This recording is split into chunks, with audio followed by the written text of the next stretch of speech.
அனைவருக்கும் வணக்கம். இந்த பதிவில் நம்ம என்ன பார்க்க போகிறோம் அப்படின்னா 1/4/2025 பார்த்தீங்கன்னா கிருத்திகை செவ்வாய்க்கிழமை தினத்தன்று ப்ளஸ் கிருத்திகம் சேர்ந்து அமைந்திருப்பது ரொம்ப விசேஷமான பலன்களை நமக்கு கொடுக்கும். விரதம் இருந்து வழிபாடு செய்பவர்கள் இந்த நாளன்று தொடங்குவது ரொம்ப விசேஷமாக இருக்கும். விரதம் இருப்பவர்கள் செவ்வாய்க்கிழமை காலை எழுந்து குளித்துவிட்டு முருகனுக்கு ஒரு தீபத்தை ஏற்றி வைத்து விரதத்தை நீங்கள் தொடங்க வேண்டும். பால் பழம் ஏதாவது நைவேத்தியம் வைத்துட்டு நீங்கள் விரதத்தை தொடங்கிட்டு மதிய நேரம் பார்த்தீங்கன்னா பட்டினியாக இருப்பது ரொம்ப நல்லது. காலை உணவாக இட்லி இந்த மாதிரி டிஃபன் ஐட்டம் ஏதாவது சாப்பிட்டுக்கலாம்.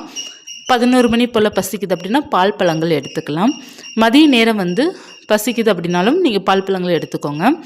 பட்டினியாக இருப்பது ரொம்ப நல்லது. மதியம் ஒரு வேளை மட்டும் பட்டினியாக இருங்க. மாலை 6 மணிக்கு மேலே முருகனுக்கு 6 தீபம் ஏற்றி வைங்க. கிருத்திகை தினத்தன்று 6 தீபம் ஏற்றுவதுதான் ரொம்ப விசேஷமாக இருக்கும். 6 அகல் விளக்கு வெற்றிலை தீபம் ஏற்றணும் விருப்பப்படுறவர்கள் வெற்றிலை தீபம் ஏற்றலாம். ஏன்னா நிறைய பேர் சொந்த வீட்டிற்காக வழிபாடு செய்யும் பக்தர்கள் ஏராளமாக இருக்கிறீங்க. அதிலே நமக்கு செவ்வாயும் ப்ளஸ் கிருத்திகை சேர்ந்து அமைந்திருப்பதனால் நீங்கள் வெற்றிலை தீபம் ஏற்றலாம், ரொம்ப சிறப்பாக இருக்கும். சொந்த வீட்டிற்காக வழிபாடு செய்பவர்கள் வெற்றிலை தீபம் ஏற்றலாம்.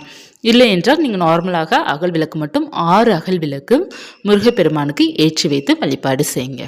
இப்போ வழிபாடு செய்த பிறகு நெய்வேத்தியமாக பார்த்தீங்கன்னா பால், தேன், சர்க்கரை பொங்கல் உங்களால் என்ன முடியுதோ அதை நெய்வேத்தியம் வைக்கலாம். பழங்கள் வைக்கலாம். வெற்றிலை பாக்கு, வாழைப்பழம், ஆப்பிள் இந்த மாதிரி உங்களுக்கு என்ன பழம் கைக்கு கிடைக்குதோ அந்த பழம் நீங்கள் நைவேத்தியமாக வைக்கலாம். வைத்து வழிபாடு செய்யலாம். சொல்ல வேண்டிய மந்திரங்கள் பார்த்தீங்கன்னா ஓம் கார்த்திகேயா நமக அப்படிங்கிற மந்திரங்கள் சொன்னாலே போதும். ஒரு 6 முறை சொன்னாலே போதும். ஓம் சரவணபவாய நமக சொன்னாலே போதும். கந்த சஷ்டி கவசம் பாராயணம் பண்ணலாம். திருப்புகழ் படிக்கலாம். வேல்மாறல் படிக்கலாம்.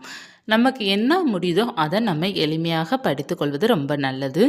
எதுவுமே தெரியல அப்படின்னா நம்ம மந்திரங்கள் மட்டும் நாமங்கள் மட்டும் சொன்னாலே போதும். அடுத்து நம்ம செய்ய வேண்டியது முக்கியமான செயல் என்ன அப்படின்னா முருகன் கோவிலுக்கு போங்க. போயிட்டு வழிபாடு செய்துட்டு வாங்க. அபிஷேகம் அங்கே பண்ணுறாங்க அப்படின்னா நீங்கள் ஏதாவது ஒரு பொருள் வாங்கி கொடுப்பது ரொம்ப நல்லது. அப்படி இல்லை என்றால் நீங்கள் போகும்போது அபிஷேகம் பண்ணலை அப்படின்னா நீங்கள் விளக்கு மட்டும் ஏற்றி வைத்து முருகனுக்கு செவ்வரளி பூக்கள் வாங்கி கொடுத்துட்டு வழிபாடு செய்துட்டு வருவது ரொம்ப நல்லது. ஒரு சில பக்தர்கள் கேட்டிருந்தீங்க கோவிலில் வெற்றிலை தீபம் ஏற்றலாமா முருகனுக்குன்னு கேட்டிருந்தீங்க. ஏற்றலாம், அது ஒன்று தவறு கிடையாது. நானும் நிறைய முறை பார்த்துருக்கேன். முருகன் கோவிலில் நிறைய பேர் வெற்றிலை தீபம் போட்டிருக்கிறாங்க, நானும் பார்த்துருக்குறேன். அடுத்து மாவிளக்கு தீபம் போடுவாங்க. அதாவது திணை மாவிளக்கு தீபம் இருக்குது பார்த்தீங்களா, அதுவும் போட்டிருக்கிறாங்க, நான் பார்த்துருக்குறேன். நம்ம தாராளமாக நமக்கு விருப்பம் இருக்கின்றது அப்படின்னா அங்கேயும் வெற்றிலை தீபம் ஏற்றலாம், வீட்டிலையும் நம்ம ஏற்றலாம்.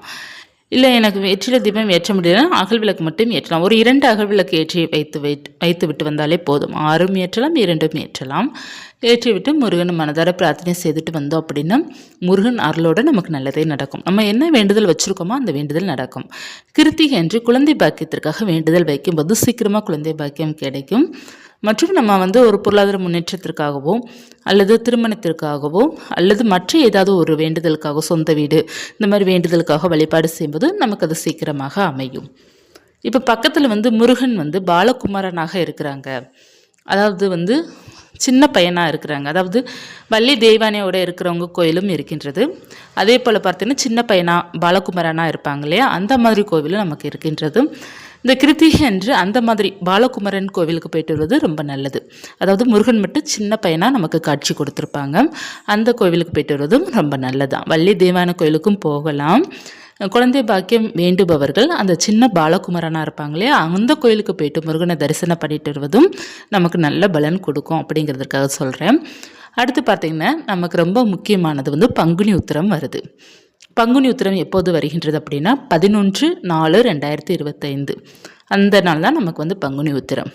இப்போ நிறைய பேர் பங்குனி உத்திரத்திற்காக 21 நாள் விரதம், 11 நாள் விரதம், 6 நாள் விரதம் இப்படி விரதம் இருக்கிறதுக்கு நிறைய பேர் முயற்சி செய்துட்ருக்கீங்க. அதாவது நிறைய பேர் 21 நாளைக்கு விரதம் இருக்கிறீங்க. ஒரு சில பேர் 11 நாள் கேட்டிருந்தீங்க. ஒரு சில பேர் 6 நாட்கள் 3 நாட்கள் இந்த மாதிரி விரதம் இருக்கணும் அப்படிங்கிறதுக்காக டேட்டு கேட்டிருந்தீங்க. அதே நான் கொடுத்துருக்குறேன்.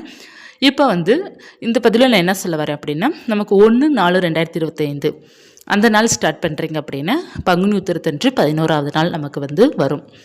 இப்போ நமக்கு ரொம்ப சிறப்பானது. இப்போ 1ஆம் தேதி பார்த்தீங்கன்னா கிருத்திகம் இருக்குது, அவருக்குரிய செவ்வாய்க்கிழமையும் இருக்குது.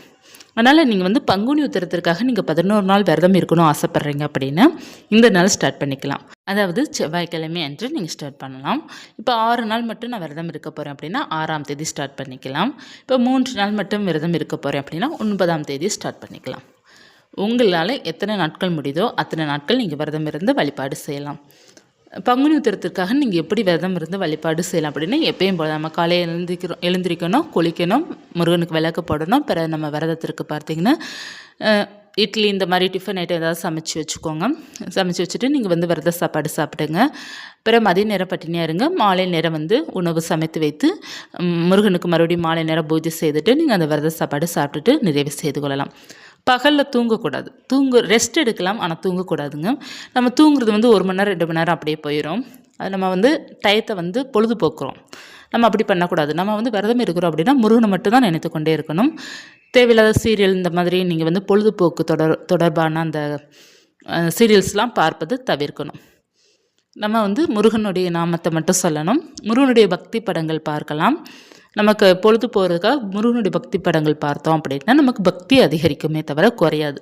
மற்ற சீரியல்ஸ் ஏதாவது பார்க்குறோம் அப்படின்னா முருகனுடைய நினைவிலேருந்து நம்ம வந்துடுவோம். நம்ம சீரியல்ஸ்குள்ளே இன்ட்ரெஸ்டாக இருப்போம். ஸோ அந்த மாதிரி தான் நம்ம விரதம் இருக்கிறோம் அப்படின்னா முருகனை மட்டும் நம்ம நினைத்து கொள்ளணும். இப்போ விரதம் இல்லை அப்படின்னா நீங்கள் பூஜை மட்டும் செய்ய போகிறீங்க அப்படின்னா இப்போ 11 நாளைக்கு நான் வந்து விரதம் இல்லை, பூஜை மட்டும் செய்ய போகிறேன் அப்படி இருப்பது செவ்வாய்க்கிழமை மாலை நேரம் 6 மணிக்கு வந்து முருகனுக்கு தீபத்தை ஏற்றி வைத்து தொடர்ந்து 11 நாள் மாலை 6 மணிக்கு பூஜை செய்தாலே போதும். விரதம் இருக்கணும்னு நினைப்பவர்கள் விரதம் இருக்கலாம். இல்லை பூஜை மட்டும் நான் செய்ய போகிறேன் அப்படி இருப்பவர்கள் பூஜை மட்டும் நீங்கள் செய்து கொள்ளலாம். இப்போ பூஜை செய்பவர்கள் விரதம் இருப்பவர்களுக்கு ஒரே பிரச்சனை என்னென்னா இந்த அசைவ பிரச்சனை நிறைய பேத்துக்கு இருக்குது. இப்போ பார்த்தீங்கன்னா நீங்கள் விரதம் நீங்கள் இருக்கிறீங்க அப்படின்னா உங்கள் வீட்டில் வந்து சொல்லுங்கள், நான் விரதம் இருக்க போகிறேன், நான்வெஜ் நான் பண்ண மாட்டேன் அப்படிங்கிறத சொல்வது உங்களுடைய கடமை. அவங்க கேட்கல அப்படின்னா நீங்கள் அவங்களுக்கு தாராளமாக சமைத்து கொடுங்க, ஒன்றும் பிரச்சனை இல்லை. நீங்கள் மட்டும் சாப்பிடாதீங்க. விரதம் இருப்பவர்கள் மட்டும் நீங்கள் அசைவம் சாப்பிடாதீங்க. முருகனுக்காக அதை தவிர்த்து கொண்டு நீங்கள் விரதம் இருந்து வழிபாடு செய்கிறீங்க அப்படின்னா உங்களுக்கு கட்டாயமாக உங்கள் வேண்டுதல் நிறைவேறும். எப்போதுமே பார்த்தீங்கன்னா நம்ம சொல்லுவோம், பொதுவாக பார்த்தீங்கன்னா நம்ம நான்வெஜ் பழங்கக்கூடாதுன்னு வீட்டில் சொல்லுவோம். அது வந்து கேட்குற உறவாக இருக்கிறாங்க, நம்மளுடைய சொல் பேச்சு மதிக்கிற உறவாக இருக்கின்றது அப்படின்னா பிரச்சனை இல்லை, கட்டாயமாக நமக்காக விட்டு கொடுப்பாங்க. கேட்காத உறவு தான் அதிகமாக இருக்குது. அது கணவனாக இருக்கட்டும் அல்லது பிள்ளைங்களாக இருக்கட்டும், இல்லை பெரியவங்க மாமியார் மாமனார் அம்மா அப்பா அந்த மாதிரி இருக்கட்டும், யாராவது ஒருத்தவங்க திட்டத்தான் செய்வாங்க, எனக்கு நான்வெஜ் சாப்பிடாமல் இருக்க முடியாது அப்படிங்கிறது சொல்லத்தான் செய்வாங்க. அந்த மாதிரி இருப்பவர்களிடம் வந்து நீங்கள் வாக்குவாதம் பண்ணணும் அப்படிங்கிறது அவசியமே இல்லை.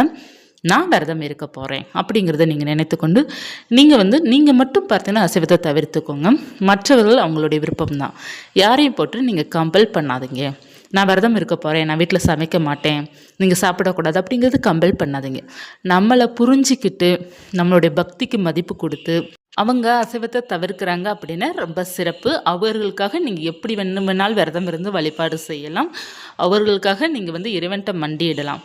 இப்போ அவங்க உங்கள் பேச்சே கேட்க மாட்டிக்கிறாங்க அப்படின்னா நீங்கள் வந்து கண்டுக்காதீங்க, அவ்வளோதான் சொல்ல முடியும். கண்டுக்காதீங்க. அவங்களுக்கு வந்து விருப்பம் இருக்கா சாப்பிடட்டும், சமைச்சு கொடுக்கணும்னு சொல்கிறாங்களா சமைச்சு கொடுத்துருங்க, நீங்கள் மட்டும் சாப்பிடாதீங்க. விரதம் இருப்பவர்கள் பொதுவாக அசைவம் வந்து சாப்பிடக்கூடாது, ஒரு முட்டை கூட சாப்பிடக்கூடாது. விரதம் இருப்பவர்கள் மட்டும் நான் சொல்கிறேன்.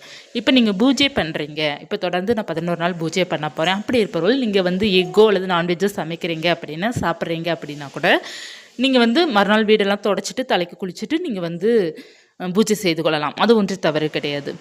இப்போ வந்து அசைவம் சாப்பிடாமல் விரதம் இருந்து வழிபாடு செய்வர்களுக்கு இன்னமும் சற்று பலன் அதிகமாகவே கிடைக்கும். ஏன்னா நீங்கள் வந்து உங்களுக்கு பிடித்ததை ஒன்று இழந்து தான் நீங்கள் வந்து பூஜை பண்ணுறீங்க. அதாவது அசைவம் பார்த்திங்கன்னா நிறைய பேத்துக்கு மிகவும் பிடித்த ஒரு உணவு அது. அந்த உணவை வந்து நீங்கள் கடவுள் பக்திக்காக அதை இழந்து நீங்கள் வந்து சுவாமிக்கு பூஜை பண்ணுறீங்க. அதற்கான பலனும் அதிகமாக உங்களுக்கு கிடைக்கும். பொதுவாகவே பார்த்தீங்கன்னா விரதம் இருப்பவர்கள் வீட்டில் வந்து அசைவம் சமைக்காமல் இருப்பதே மிக மிக சிறந்தது. ஆனால் இப்போ இருக்கிற சூழ்நிலை பார்த்தீங்கன்னா யாருமே யார் பேச்சையும் கேட்பதில்லை. நிறைய பேர் வந்து அப்படி தான் கமெண்ட்டில் சொல்லியிருக்கிறீங்க. எங்கள் வீட்டில் வந்து என்னுடைய ஹஸ்பண்ட் வந்து நான்வெஜ் கேட்பாங்க, பசங்க கேட்பாங்க, சமைக்கலாம் அப்படிங்கிறத நிறைய பேர் சொல்லியிருக்கிறீங்க. அதனால் நான் சொல்கிறேன், அவங்களுக்கு வந்து பிடிச்சிருக்கு அப்படின்னு அவங்க வந்து உங்கள் பேச்சு கேட்கல அப்படின்னா உங்களுக்கு வந்து சாப்பிட விட்டுருங்க, சமைச்சும் கொடுத்துருங்க, ஒன்றும் பிரச்சனை இல்லை. நீங்கள் மட்டும் முருகன் பக்திக்கு உண்மையாக இருந்தால் போதும், முருகர் நிச்சயமாக உங்களுடைய வேண்டுதல் உங்களுக்காக நிறைவேற்றி வைப்பார். அதே போல் இன்னொரு டவுட்டும் என்னென்ன அப்படின்னா, கணவன் மனைவி ஒன்றாக இருப்பது. இப்போ கணவன் மனைவி வந்து ஒன்றாக உங்களுடைய வாழ்வில் இருக்கும்போது மறுநாள் தலைக்கு குளிச்சுட்டு நீங்கள் அதற்கப்புறம் வந்து நீங்கள் வந்து உங்களுடைய விரதமோ அல்லது நீங்கள் பூஜையோ கண்டினியூ பண்ணிக்கோங்க. எப்போதுமே பார்த்தீங்கன்னா கணவன் மனைவி வந்து ஒன்றாக இருக்கிறாங்க அப்படின்னு முருகனுக்கு வந்து பூஜை செய்யும் போதெல்லாம் நீங்கள் வந்து தலைக்கு குளிச்சுட்டு பூஜை பண்ணுவதே ரொம்ப சிறப்பாக இருக்கும். வீடு துடைக்கணுமா அப்படின்னு உங்களுக்கு சின்ன வீடாக இருக்குது அப்படின்னா பிரச்சனை இல்லை, நீங்கள் துடைச்சிருவீங்க. இப்போ பெரிய வீடாக இருக்குது அப்படின்னா அது தினமும் உங்களால் துடைக்க முடியாது இல்லையா? அதனால் வந்து நீங்கள் முடிந்தால் பெட்ரூமை மட்டும் தொடச்சி விட்டுருங்க. அப்படி இல்லைனாலும் ஒன்றும் பிரச்சனை இல்லை, நீங்கள் தலைக்கு மட்டும் குளித்து நீங்கள் பூஜை அறையில் போய்ட்டு பூஜை செய்தாலே போதும். முருகன் வந்து உங்களுடைய பூஜையை பரிபூர்ணமாக ஏற்றுக்கொள்வார். இந்த பதிவு உங்களுக்கு பயனுள்ளதாக இருக்கும்னு நினைக்கிறேன். இருந்தால் லைக் பண்ணிக்கோங்க. இது போன்ற ஆன்மீக தகவலுக்கு சேனலை சப்ஸ்கிரைப் பண்ணி வச்சுக்கோங்க. நன்றி.